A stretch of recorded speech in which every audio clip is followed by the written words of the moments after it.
Бээжингээр аялах гэж байгаа бол заавал очих газрууд.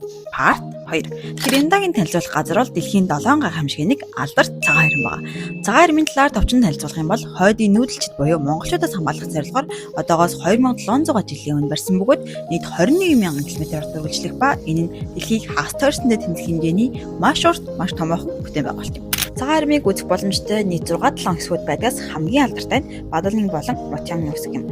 Мутянгны үсэг нь Бээжингээс 70 км орчим зайтай бөгөөд автобус эсвэл хувийн машин таксигаар явах боломжтой. Мутянгны үсэг нь Бадалын хэсгээ бодвол илүү хүн багтай учраас арай илүү тухтай үзэх боломжтой биш санагдсан.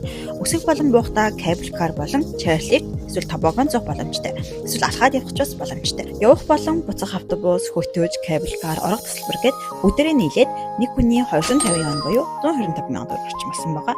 Яаж захиалсан бэ гэж юу? Trip.com-оос захиалсан байна. За тэгэхээр 2026 онд хамтдаа аялмаар байгаа хүн рүүгээ энэ нэрийг заавал явуулаарай. Бичлэг маань багчгсан таалагдсан бол лайк, фоллоу хийх битгий мартаарай. Part 3-оор уулзлаа. Түр баяртай.